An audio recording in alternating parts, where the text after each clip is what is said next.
Monsieur Héritier Gachegou, bonjour. Bonjour monsieur. Vous êtes le numéro 1 du mouvement citoyen Vision pour la victoire du peuple en province Nord Kivu. Aujourd'hui, vous alertez par rapport au massacre des civils dans certaines parties du territoire de Rutshuru. Qu'est-ce que nous pouvons savoir?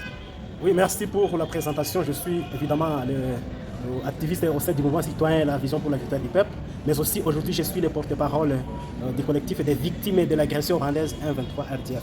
Aujourd'hui, nous avons alerté et dénoncé le massacre qui a eu lieu au niveau des Bukombo Centre dans la colline de Rubona effectué par l'M23. Bien sûr, après les attaques de mardi, quand l'M23 a pu occuper différentes localités qui jadis étaient occupées par les forces des résistants SMC FDP. Voilà maintenant avant-hier, après que l'M23 puisse abandonner cette colline, cette position de Rubona qui se plombe le centre de Bukombo Centre. Voilà, on a pu découvrir au moins 11 personnes qui sont sauvagement abattus par l'M23 avant son retrait. Et bien sûr, plus des autres corps qui ont été découverts hier dimanche au niveau de Gachavu, là où on a encore tué sur des femmes avant d'incendier des maisons ou 4 maisons des civils qui n'ont pas malheureusement de rapport avec les objectifs militaires visés dans la zone. Qui sont les auteurs exactement? Oui, les auteurs, ce n'est pas question de tergiverser, de passer à gauche ni à droite. Évidemment, c'est l'M23, puisque l'M23, c'est bien lui qui occupait cette position. C'est l'M23 qui a pu bouger ces populations ou ces habitants qui étaient pris en otage des Kojo à plus de 20 km. De là, on a découvert les corps. Kojo, Rubona, Morurere, Gachavu, Machango, même à Makomare, ceux-là qui s'étaient venus de Mugogo. Donc, ce sont des victimes qui sont vraiment des populations civiles et qui sont encore identifiables comme des populations civiles. Bien sûr, c'est l'M23, nous le répétons, et évidemment, il faudrait que les enquêtes, aux besoins indépendants, puissent être diligentées pour qu'effectivement on puisse bien identifier les auteurs à titre personnel de ces massacres encore. Des morts de personnes de la population civile dans certaines parties de Rutshuru. Aujourd'hui, qu'est-ce qui inquiète les acteurs de la société civile et la population en général? Oui, nous, les collectifs des victimes de l'agression rwandaise aujourd'hui, et donc comme les agressions ou les massacres sont devenus un peu monnaie courante, ça ne se passe même 15 jours ou 2 semaines avant que nous puissions connaître les massacres dans différentes localités.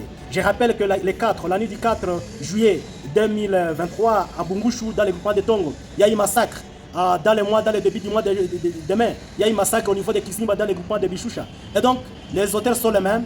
Ça nous inquiète beaucoup et c'est ainsi que nous demandons surtout l'implication de toute la communauté internationale qui malheureusement semble être complaisante et surtout que l'État congolais devrait aussi assumer sa toute responsabilité avant de ne croire à la bonne foi de l'État de l'East Africa Community pour que l'État congolais puisse prendre le taureau par les cornes afin de ramener la sécurité et la paix et libérer surtout les populations et les territoires se trouvant entre les mains des étrangers, des M23 et même ses complices, les forces de l'EAC.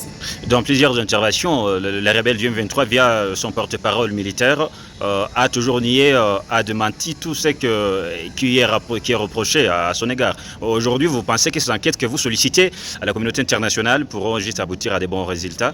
Bon, pour la 23, je crois que ça ne doit qu'être ça, comme communiqué, comme c'est lui le porte-parole d'un mouvement qui est indexé, qui est accusé par nous, les victimes.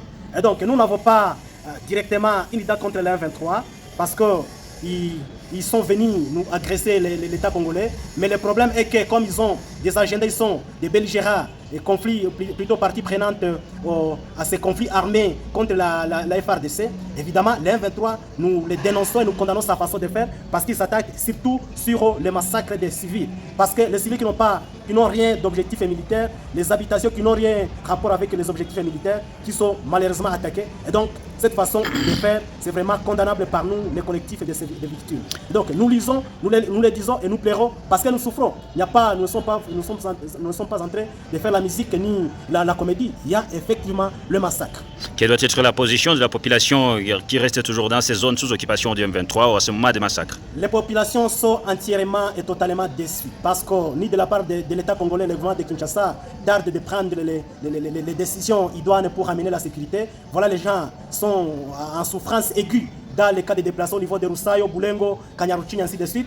Les gens qui sont en souffrance dans les zones occupées par le M23. Et donc la souffrance est entièrement aiguë. Nous demandons ainsi donc que les parties prenantes puissent s'investir afin que les solutions possibles puissent être retrouvées pour que les populations et les victimes puissent encore être ramenées dans leurs droits respectifs.